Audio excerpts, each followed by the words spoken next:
faremos hoje a análise sistêmica do filme Uma Linda Vida, disponível no Netflix. Filme lindo para as filhinhas do papai que chorem. Quem assistiu ao filme, quem está ansiosa para essa análise, olha as filhinhas do papai em peso aqui nessa live. Por quê, hein, Aline? Vamos lá. Raquel, vou falar da nossa terapia, da nossa sessão de ontem. Eu acho que se você assistiu o filme, você vai entender por que eu indiquei ele para você. Vamos lá, chega de assunto, chega de tititi. Por que eu indiquei esse filme? Primeiramente, porque nós estamos fazendo uma trilha de conteúdos sobre relacionamentos afetivos. As dinâmicas motivadas pela nossa criança ferida. O filme trata de um casal no molde filhinha do papai e filhinho da mamãe. Aí deixa eu fazer aqui um adendo para vocês aqui. Esse filme, obviamente que é um filme, mas mostra a resistência que os dois tinham de se entregar pro amor, né? A resistência que os dois tinham de falar, cara, eu tô me sentindo atraída por ela, e ela também assumiu, eu tô sentindo um ciricutico diferente por ele, então eles eram agressivos um com o outro, eles eram ríspidos um com o outro, por quê? Porque tava surgindo ali uma atração física entre eles, que eles não sabiam nomear, o que eles estavam sentindo, aí vinha aquela reatividade dos dois, mas quem me acompanha aqui há algum tempo e as minhas alunas já sabem que eu falo que existe um radar aqui nosso, que a gente vai atrair situações, a gente vai atrair pessoas para as coisas que a gente precisa. E esse filme especificamente, se a gente for olhar pelo plano de fundo sistêmico que eu vou falar aqui é só em relação aos pais deles. Por quê? Porque atrás dos pais não foi mostrado no filme o que tinha, né, a respeito dos avós, mas vamos falar aqui, né, dos pais, que é o que a gente está estudando aqui. Vamos falar dos pais e vamos falar deles. Os dois são iguais. A motivação ali dos dois eram iguais. Ou seja, os dois marcados por traumas da infância. Os dois. E sabe o que é bacana também desse filme, que eu achei muito rico, assim, foi muito bem pensado? Por quê? Vou falar aqui um pouquinho de uma coisa técnica, tá? Ali, os dois tinham nutrição, eles tiveram nutrição infantil. O que a gente vê no trabalho das constelações? Que até os 6 anos de idade é uma idade crucial, até os 6 anos, presta atenção, é uma idade crucial para que a criança tenha um movimento interrompido em direção aos pais. O que é esse movimento interrompido? Aconteceu uma fatalidade, uma separação, pode ser até da barriga da mãe, tá? Às vezes acontece disso mostrar. Mas acontece com o quê? Com que a criança crie um trauma que não consegue se aproximar do pai e da mãe. O trauma dos dois foi maior. O trauma dele foi com 7 anos de idade e o trauma dela foi com 10 anos de idade. Por que essa informação é importante? Porque quando o trauma é mais precoce, por exemplo, a mãe morreu. Quando o trauma é inconsciente também, por exemplo, no filme, todo mundo viu ali que eles tinham consciência do que era o trauma deles. Mas existem coisas das quais a gente não sabe. Por exemplo, às vezes acontece da criança sentir uma profunda dor em relação à mãe e a pessoa não saber, a pessoa ter raiva da mãe. Vocês viram ali no filme a raiva que ela tinha da mãe? Só que as pessoas não sabem o porquê sente raiva da mãe. No filme, ela sabia por que ela sentia raiva da mãe. Por que eu tô falando dessa informação, que essa informação é importante? Vamos começar por ele, o pescador. Gente, que homem lindo, né? Gente do céu, aquele homem que se olha e fala, meu Deus do céu, como existe assim uma pessoa tão bonita? Homem bonito. Ele era um menino que ele foi muito nutrido pelos pais. Se a gente for olhar vamos falar do jeito que a gente fala, né?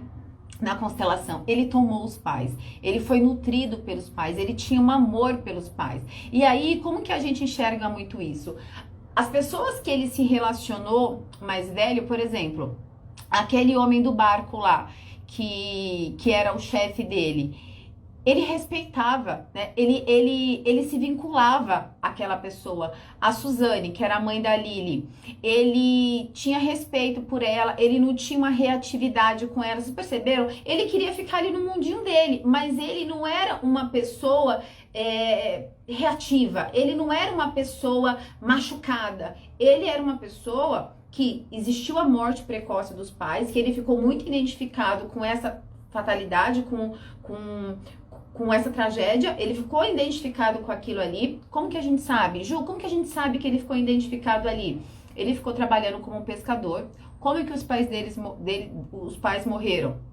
Afogados. Então ele ficou trabalhando ali como pescador, né, no mar, resgatando lá os animais que ele queria resgatar. Os pais. Onde que ele ficou morando? Ele ficou morando no barco onde ficou aterrado por 10 anos e depois ele ficou morando naquele barco, né? E o amor que ele tinha por aquele barco, o orgulho que ele tinha do barco dele, por quê? Ele era pobre e ela era uma menina rica, em momento nenhum ele teve vergonha de levar ela lá, muito pelo contrário, ela falou, nossa, que legal, aí ele falou do barco, era do meu pai. Vocês perceberam ali? Ou seja, o que os pais ensinaram para ele? Os pais ensinaram, a gente, essa parte foi linda, né? Os pais ensinaram que ele a cantar. Ele falou assim, os meus pais cantavam para mim. Ou seja, tudo que os pais deram para ele tomou.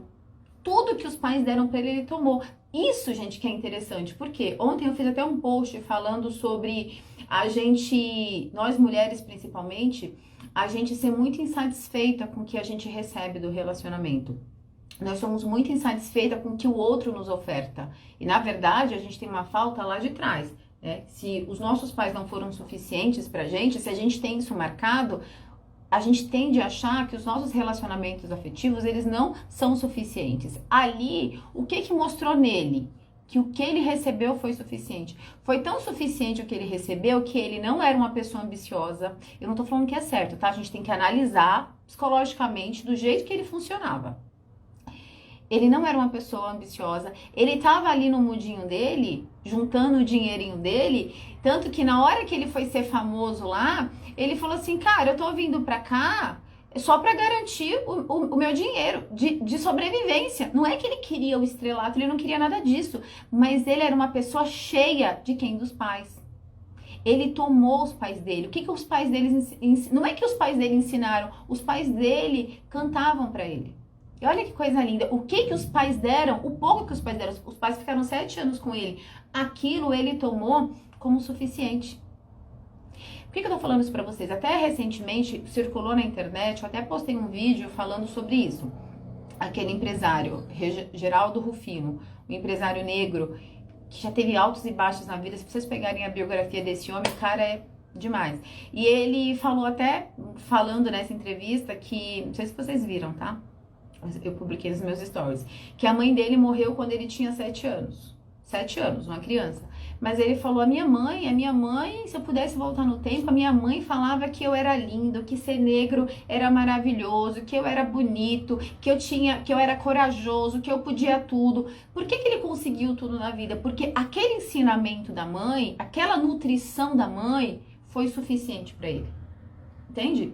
Espero que vocês estejam entendendo. Para ele, para o pescador Eliud, né? Ele recebeu o suficiente. Ele estava vivendo ali na morte por uma fatalidade, só que ele recebeu o suficiente. E aí, a única pessoa que ele tinha um vínculo era com o Oliver, aquele amigo picareta dele. A única pessoa que ele tinha um vínculo. E aí ele foi naquele show, tal, né? Não queria nada, não queria se mostrar, ele só queria ficar no cantinho dele. O que ele queria ser? Ele queria ser um pescador, juntar o dinheirinho para depois navegar, né? Conhecer o mundo, porque os pais não conseguiram fazer isso. Olha que coisa linda, mas ele estava totalmente na morte. Tava tão na morte que eu até marquei, né? Que quando ele foi cantar aquela música, no início, ele estava lá na morte, tá? Vamos pensar que ele estava identificado com a tragédia que aconteceu com ele quando ele tinha 7 anos. A música que ele escreveu foi essa daqui, né? Não sei se vocês prestaram atenção, que diz muito como ele cantava, porque ele se expressava, a alma dele se expressava através da música. Se você não tem nada pelo que morrer, então de que adianta viver? Olha que coisa mais linda, gente. Se você não tem nada pelo que morrer, então, de que adianta viver?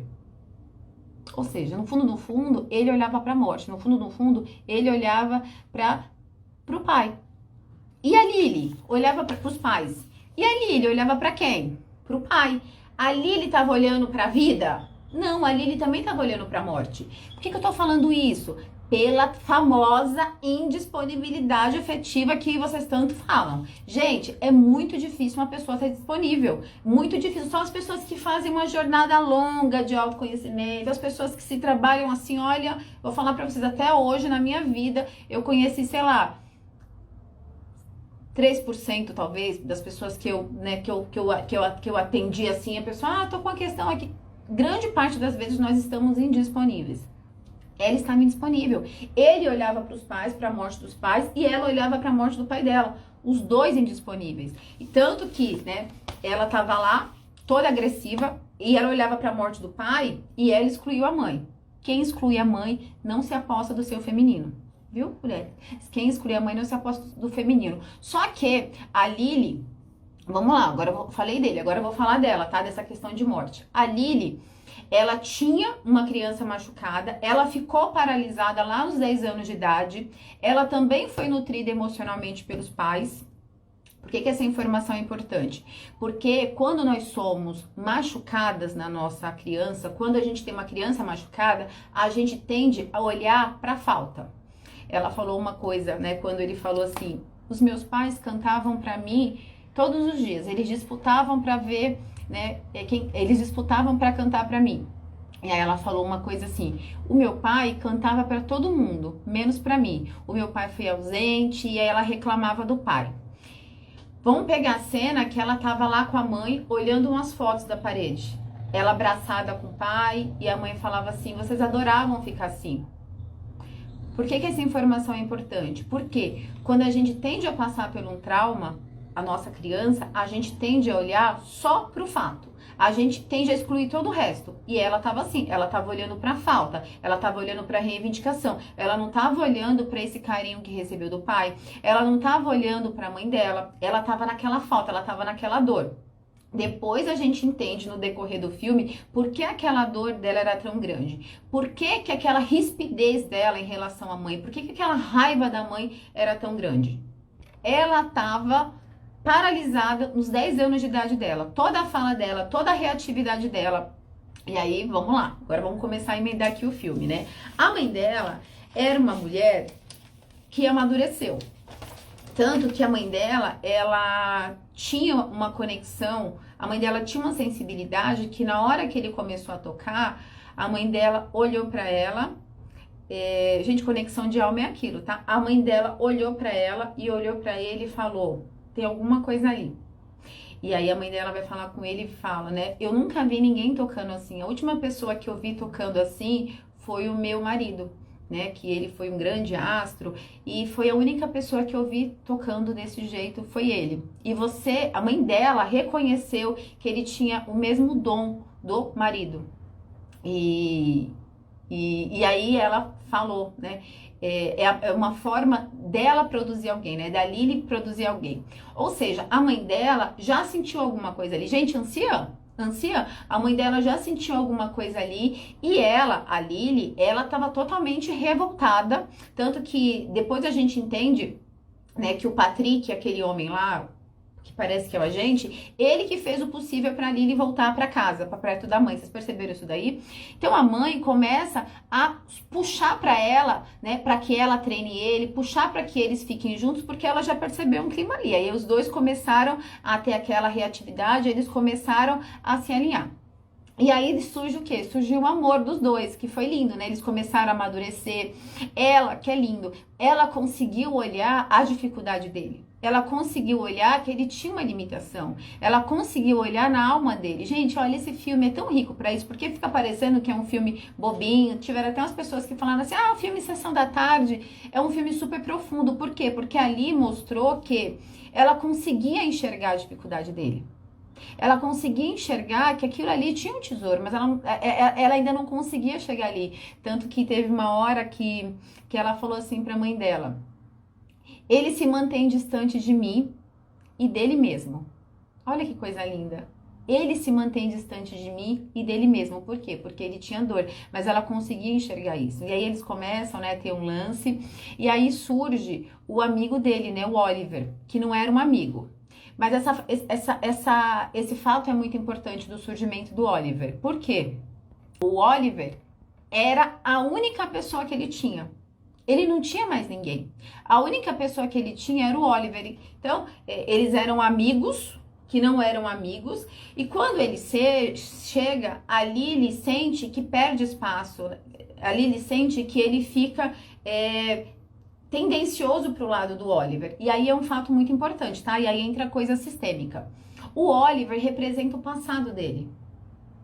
A Lily, a Suzane, o Patrick, o trabalho dele representa o quê? A frente, representa a possibilidade, representa o futuro, representa as coisas novas. Só que lá atrás ele foi marcado. Então, quando o Oliver vem na vida dele, é o vínculo dele do passado. Então, ele começa a, vamos dizer, distanciar do sucesso dele. Tanto que elas falam, olha, né, a mãe da Suzane fala, olha, você tem que acordar pra vida, porque a gente tá investindo em você, tal, tal. E aí ele começa a ficar revoltado. Quem apareceu na vida dele? O Oliver, tá? Essa informação é importante pra gente amarrar os assuntos. E aí é a hora que ela fala que tá grávida. Ai, gente, é a minha história, né? Quem me acompanha aqui sabe que é a minha história. Então, essa hora me pegou do filme. Por quê? Porque ali é uma hora que ela fala, olha, eu tô grávida. Tipo, e aí? E aí ele olha assim, ele para. É uma coisa que nunca passou pela cabeça dele. E ele pega e fala, eu não sei o que falar. E aí a vida dele toda desmorona. Ali foi o ponto. Ali foi a travessia. Mulheres, ali foi a travessia.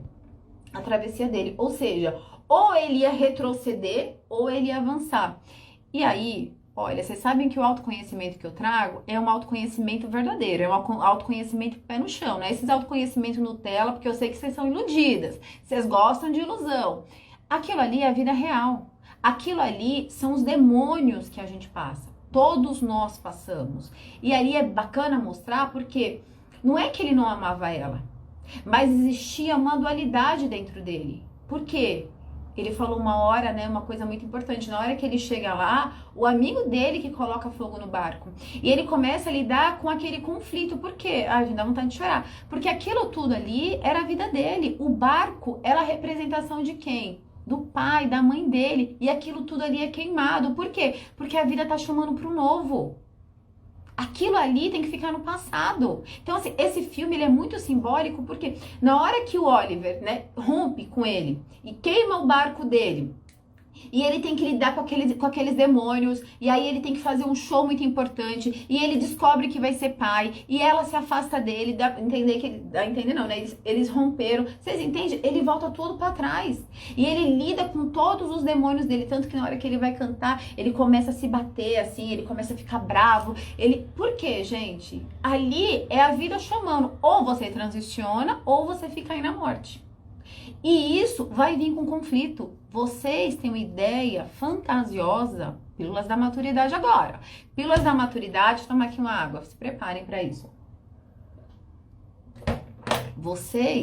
Nós somos de uma geração que a gente não quer passar e ter desconforto. A gente só cresce no desconforto.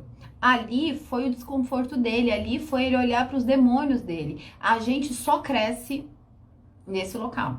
O nosso relacionamento, para mudar de nível, a gente vai ter que passar por esse local. Para que a gente alcance um novo patamar na nossa vida, a gente vai ter que passar por esse local.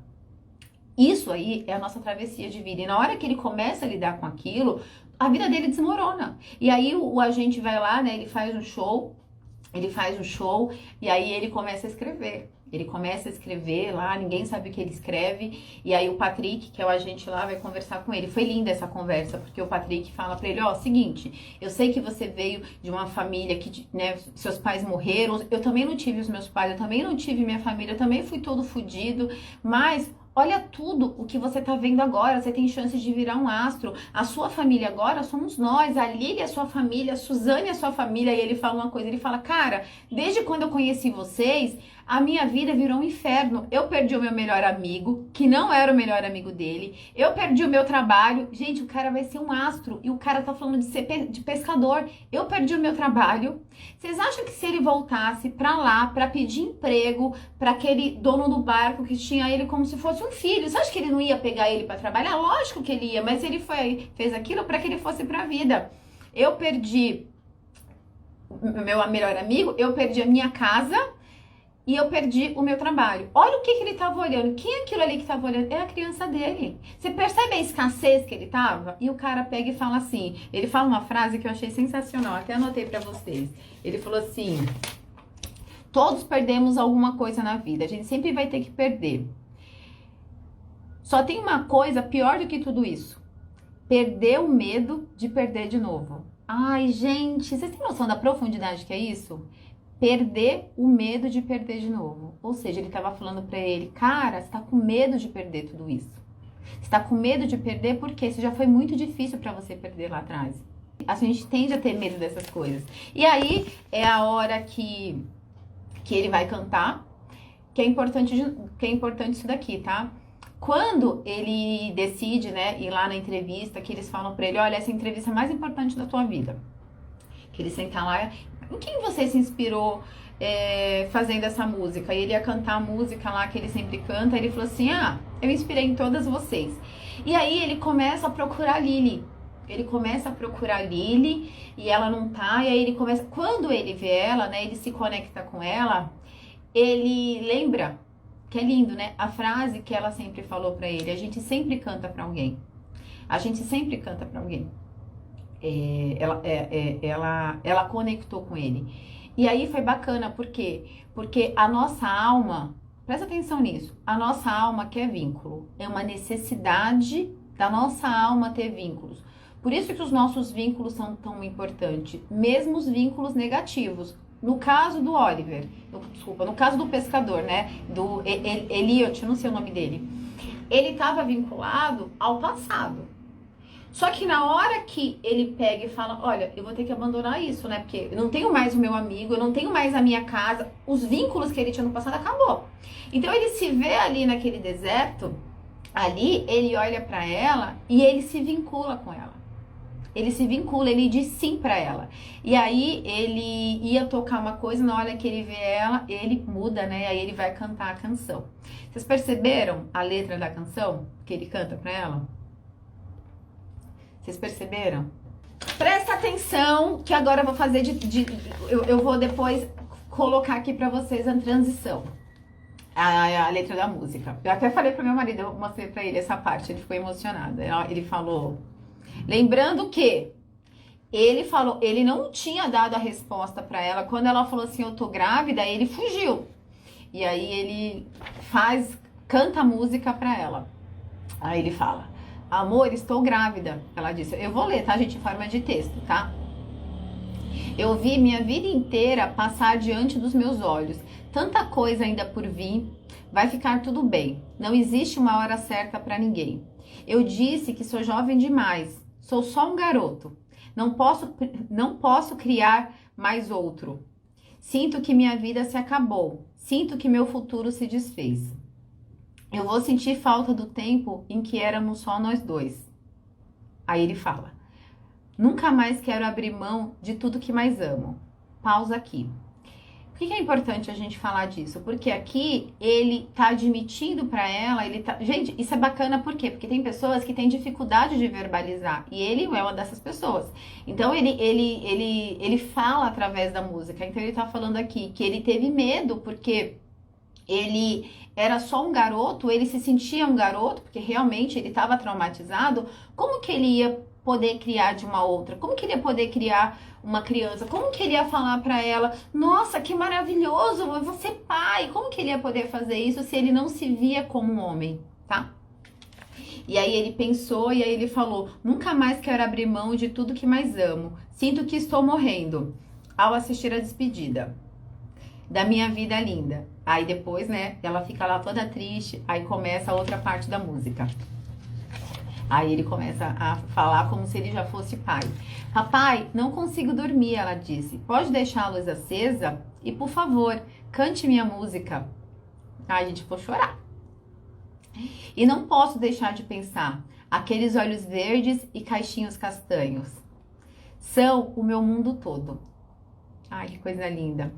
Ela está crescendo tão depressa e se eu pudesse fazer o tempo cessar, sinto que minha vida se acabou. Sinto que meu futuro se desfez, porque meu bebê está crescendo. Amanhã será uma adulta. Nunca mais quero abrir mão de tudo que mais amo. Eu vou sentir falta do tempo em que éramos só nós três. Ai, meu Deus, que coisa linda! E ele não tinha conversado com ela, né? Ele simplesmente mostrou a música que ele tinha feito pra ela. Por que eu tô falando isso pra vocês, tá? Vou amarrar os assuntos aqui que eu trouxe até agora. Quando ele estava na morte, ele estava na morte quando eles se conheceram. Ela também estava na morte. Um fato que é importante aqui, tá? Antes de acontecer a música, eu perdi esse fato, né? Pensando de forma cronológica ao filme. Quando ela descobriu que ela estava grávida, que eles se separaram, ela foi para Los Angeles, né, Nova York. E aí lá ela tinha várias pessoas querendo que ela fosse produtora, vários famosos querendo que ela fosse produtora, ou seja, a carreira dela teve uma ascensão e a mãe dela vai visitar ela lá. E ela tinha uma dor muito grande em relação à mãe, porque ela falou, por que você não atendeu o telefone, né? E aí a mãe dela nunca tinha dito pra ela. E aí, foi linda essa parte, que a mãe dela fala, a mãe dela não sabia que ela estava grávida. Aí ela vai lá, a mãe dela não sabia, que é importante, a mãe dela não sabia, mas o sistêmico, as pessoas que não conhecem constelação, as pessoas têm dificuldade de entender isso. Quando acontece alguma coisa no sistema, uma vida que acontece no sistema, mesmo que não exista fala, as pessoas se movimentam inconscientemente. E aí a mãe dela resolveu de falar a verdade para ela. Então a mãe dela foi atrás dela e a mãe dela contou. Eu não atendi o telefone aquele dia, né, que o pai dela se matou, porque eu tive medo. Eu tive medo do seu pai terminar comigo, porque existiam outras mulheres. E eu tive medo dele terminar comigo. E aí ela contou, por que você não me contou? E aí foi lindo, porque a mãe dela falou assim, porque eu não queria que você tivesse essa imagem dele, porque eu sabia que você amava ele. E aí ela entendeu que a mãe dela fez aquilo por amor. E quando ela falou, né, quem ligou fui eu, porque eu não consegui impedir, né? Quando eu cheguei lá já era tarde demais, o pai dela já tinha se jogado. E aí ela falou uma coisa linda, ela falou, e tudo que eu mais queria era ter você perto de mim. E eu não tive. Eu não tinha minha mãe perto de mim.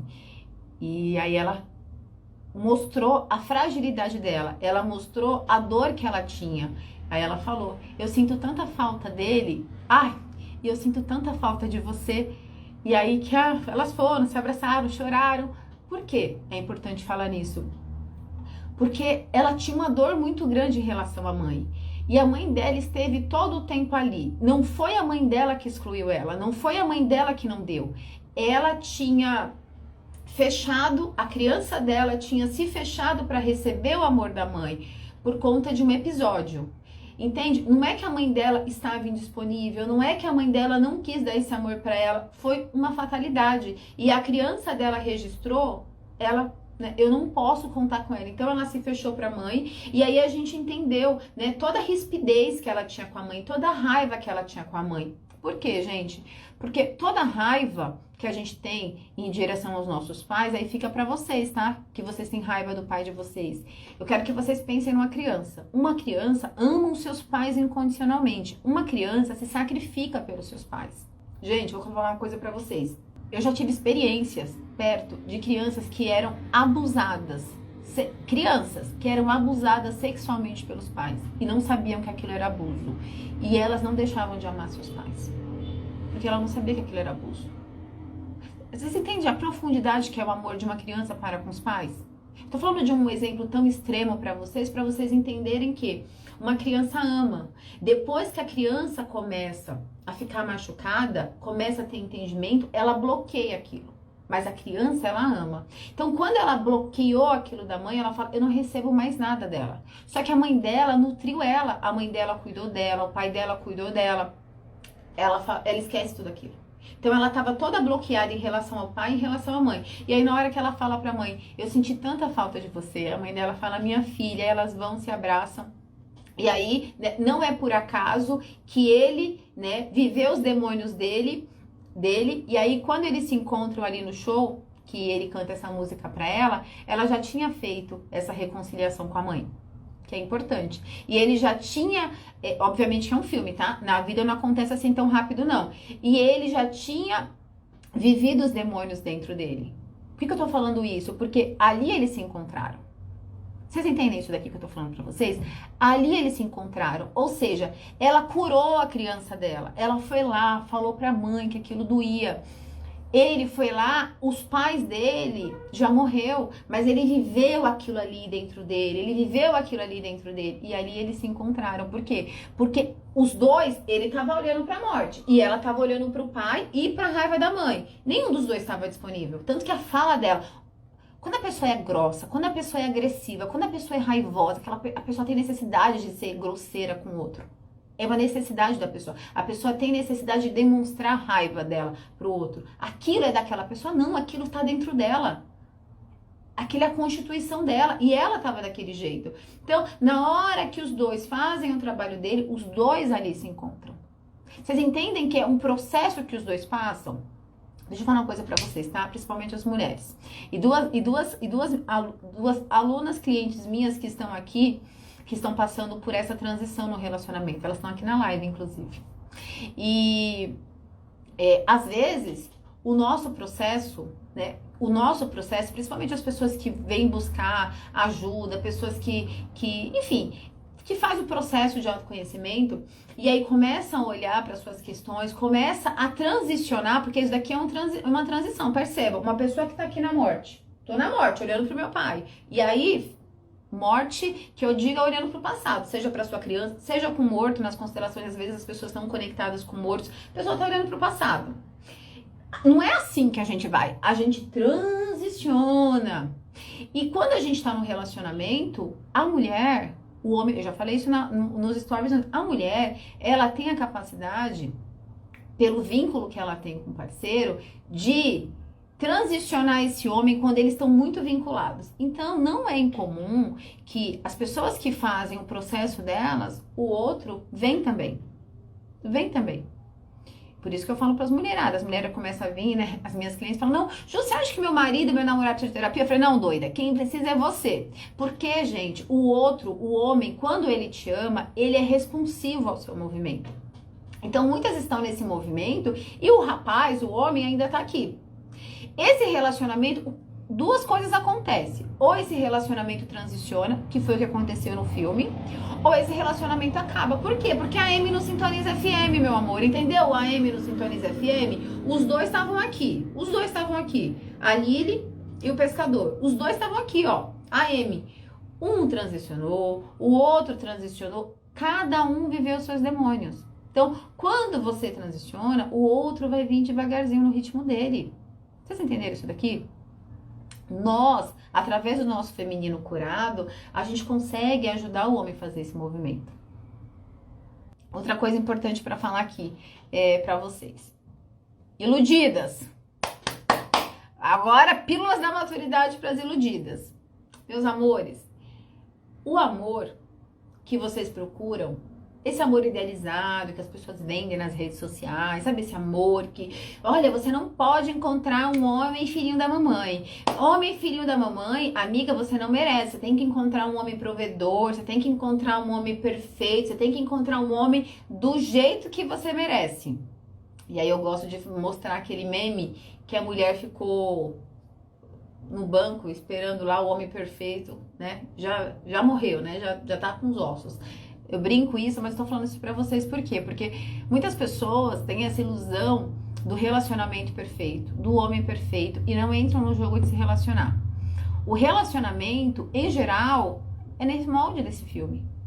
Não tô falando que todas as pessoas vão passar por isso. Eu passei por isso. Esse filme é minha história. Foi exatamente o que aconteceu comigo quando eu engravidei do meu filho. E a gente vivia um amor assim, uma paixão. No auge da paixão, quando eu engravidei, sem planejamento. Foi minha história esse filme. E nós estamos juntos. Eu tô falando pra vocês por quê? E mesmo que não seja, tá? Obviamente que foi uma coisa fora da curva. Mas processos que o outro passa. Às vezes a gente está disponível, a gente está disposta para algo e o outro ainda precisa de um tempo de evolução.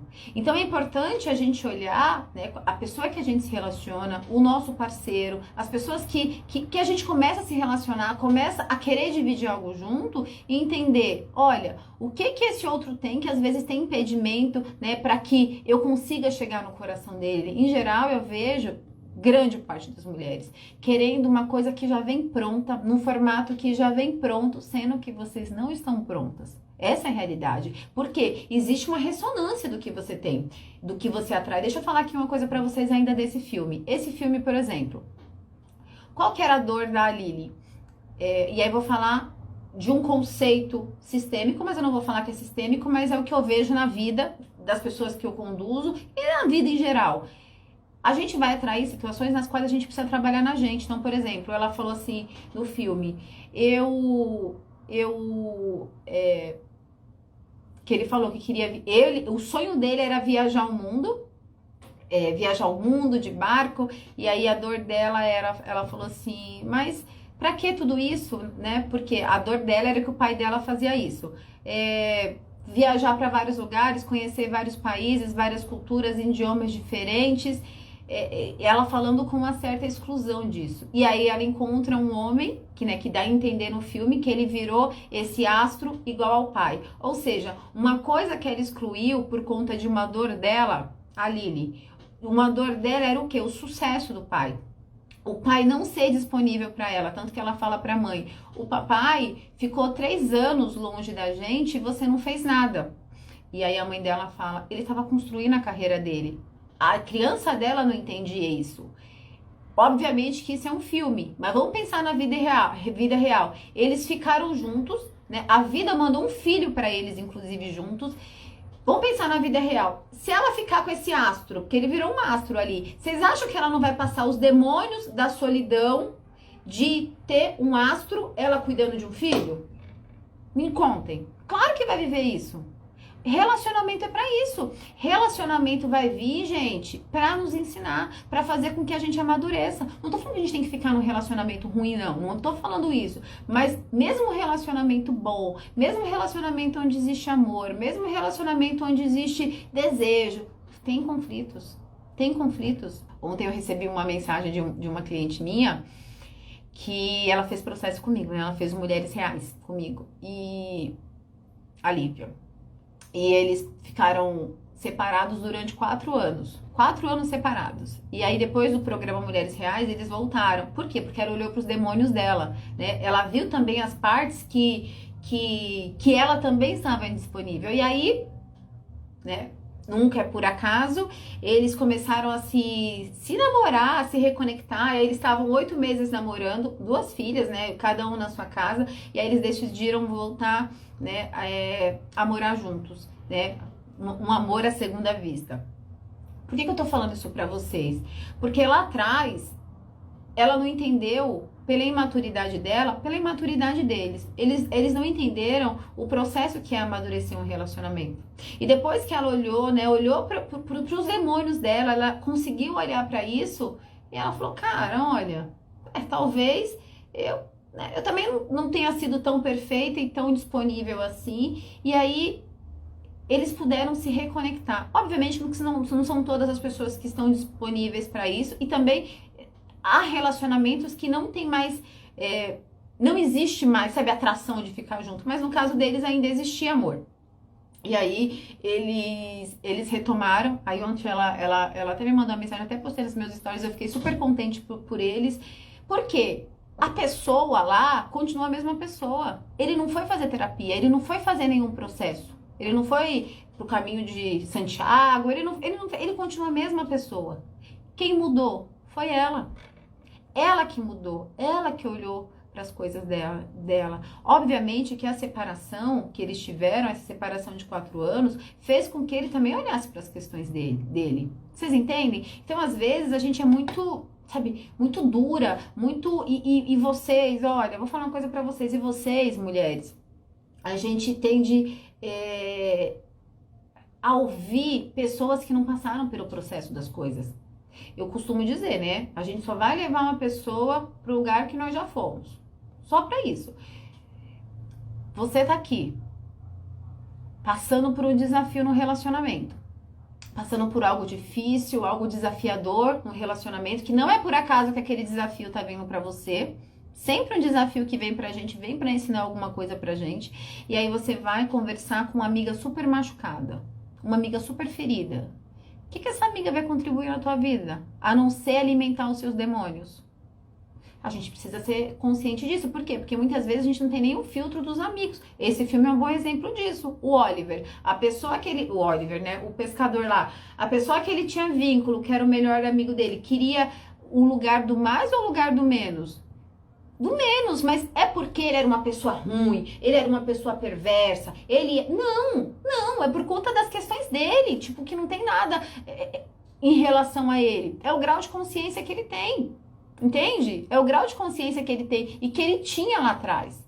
Mas a vida vai pedindo mais de você e você vai ter que você vai ter que ir deixando certas coisas, você vai ter que ir deixando certas amizades, você vai ter que deixar certos pensamentos. Isso faz parte do nosso amadurecimento. Então a gente tem que ficar muito atenta para isso, porque vocês vivem numa bolha, não tô falando todas, tá? Vivem numa bolha e consomem muita coisa que leva vocês pro lugar de menos.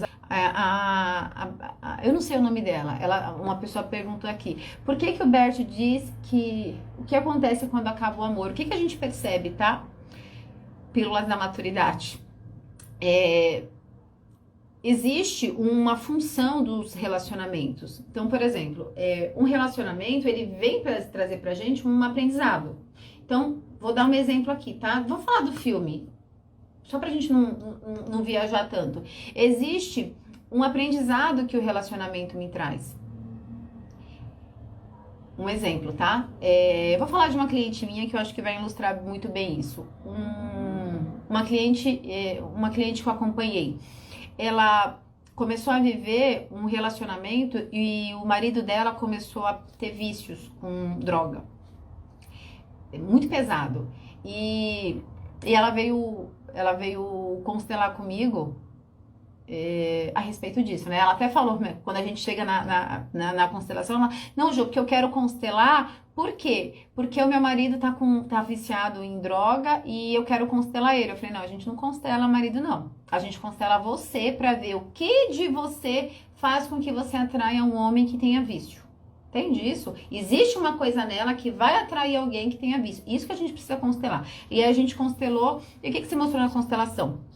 Ela identificada com o pai. Ela olhando pro pai. Ou seja, ela não olhava pro marido. Ela estava olhando pro pai. E aí eu perguntei, o teu pai tinha algum vício? E ela, tinha. Era alcoólatra. Vocês entendem isso? Ou seja, ele não veio com a bebida. Ele veio com essa indisponibilidade, né? Ou seja, era um vício do mesmo jeito. O pai dela era viciado em álcool e aí ela atraiu um homem que era viciado mais em droga. Eu falei, no fundo, você precisa trabalhar a relação com o teu pai. E aí ela trabalhou, ela fez o processo dela e o casamento dela acabou. Só que o casamento dela acabou, ela acabou o casamento. Ela acabou bem, ela acabou com o entendimento que aquela relação não fazia mais sentido para ela. Inclusive, eles tinham um filho juntos. Ela decidiu isso. Por que eu tô falando isso? O amor acabou. Quando ela veio pra mim, ela tava muito amarrada nesse relacionamento. Ela amava muito ele, tava apaixonada, obcecada com a melhora dele. E a gente não consegue fazer o processo do outro. Ou a gente transiciona e o outro acompanha a gente, ou esse relacionamento acaba. E foi isso que aconteceu com ela. Quando ela fez o trabalho dela, ela transicionou e o outro não veio. O que é importante? Esse outro veio para que ela incluísse o quê? O vício. Trabalhasse a relação com o pai. Então, esse relacionamento não vingou, não teve, né? Porque ele veio como um aprendizado para ela. Aí a relação não fez mais sentido. A relação acabou. Entende? Então, há relacionamentos onde existe sim uma vontade dos dois. Gente, relacionamento é investimento. E ele, como estava muito em função das drogas, do vício dele, ele ficou lá e ela caminhou, ela falou, olha, isso daqui não me cabe mais. Gente, um relacionamento que vem pra gente, qualquer aspecto que for, tá? Por mais difícil que seja pra vocês, existe uma parte sua que chama esse relacionamento. E quando você olha pra essa parte que chama esse relacionamento não faz mais sentido, você não quer ficar... Gente, é energia. A frequência não fica. Aí é o AM, não sintoniza FM. Não fica mais. ou vem junto ou acaba, assim, você perde o desejo, você perde a admiração, não tem mais vontade de ficar junto, não acontece mais a sexualidade, sabe? E não tô falando que não vai ter o sofrimento da separação, mas o sofrimento e a vontade de terminar é maior do que, sabe, o ranço que tem ficar junto, tá? Quem vai saber isso? Você, tá? Você. A vida vai te conduzir para esse local, tá? As pessoas que têm vício, os homens que têm vício, eles têm muita questão com bebida, com droga, tá? Os homens que têm muita questão com o pai. Mais um motivo, eu anotei exatamente isso. Mais um motivo que o nosso protagonista do filme, o pescador, ele não tinha questão com o pai. Ele não tinha questão com a mãe. Por que que ele ficou um filhinho da mamãe? Ele ficou fraco. Porque ele estava traumatizado na infância dele. Mas não foi algo específico em relação ao pai e à mãe. Por que eu tô falando isso? Porque uma outra cena que mostrou que ele não tinha questão assim, com falta de um dos dois, é a questão do vício, né? As pessoas estavam lá, inclusive o Oliver, que era rico, tinha o pai, tinha uma questão com vício de dever para as pessoas, e ele não tinha essa questão, né, de jogo, de vício. Isso tá muito ligado à falta do pai. Outro ponto que mostra que ele não tinha questão com o pai e com a mãe, é que ele ficou preso lá na criança dele, né? Traumatizada por conta da falta dos pais, mas ele na alma dele não tinha falta dos pais, ele tomou os pais, tanto que as pessoas começam ali a jogar e ele pega o dinheiro dele, ele não se mete com jogo, ele não se mete com bebida. As pessoas que se refugiam no vício, na bebida, em geral tem questão com o pai, tá? Gente, alguém tem mais alguma pergunta? Eu acho que a análise foi isso. Espero que vocês tenham gostado. Eu quero reforçar o convite para vocês, né? Quem viu que fez sentido, nossa, Ju, o que você falou tem sentido. Quero olhar mais para minha criança, quero olhar para a relação da minha mãe, para a relação com meu pai, principalmente para as pessoas que têm raiva dos pais, né? E não tem. Alguns têm a memória consciente do que é o trauma, outras pessoas não têm uma recordação nítida. Por que eu tenho raiva da minha mãe? Por que eu tenho raiva do meu pai? Pode ser algum trauma da sua criança. Então eu quero fazer um convite para vocês. Quem nunca passou pela experiência de um trabalho de constelação, vocês vão sentir isso no corpo de vocês. Você vai entrar no campo da sua criança, você vai ver como que a sua criança está em relação aos seus pais. Na imersão também, nós teremos sorteio de uma constelação em grupo. Nós faremos, é tudo no Zoom, tá? A gente vai fazer uma constelação em grupo, né? Eu tenho uma lista grande de espera para o programa Mulheres Reais, que a gente vai abrir vagas em julho, no próximo mês. As pessoas, Ju, eu quero participar de um programa de acompanhamento com você, que é o Mulheres Reais. Essa imersão é um gosto do que vocês vão ter no Mulheres Reais. Então, quem tiver interesse em saber como que funciona mais o meu programa de acompanhamento, que é totalmente prático, chamado Mulheres Reais, a imersão é um gosto do que acontece nesse trabalho tão profundo, que é olhar para essas partes nossas que são totalmente inconscientes pra gente. A gente tem uma limitação do que a gente sabe. Como eu disse bem nesse filme, existe ali uma parte consciente que ele sabe, mas existem muitos traumas, muitas coisas que a gente carrega aqui na nossa história que vem dessa parte inconsciente. A constelação, eu nunca vi uma ferramenta mais assertiva para olhar e trazer à luz essas dinâmicas inconscientes, tá bom? Então, quem tiver interesse, clica lá na minha bio, tá? E é isso, meus amores.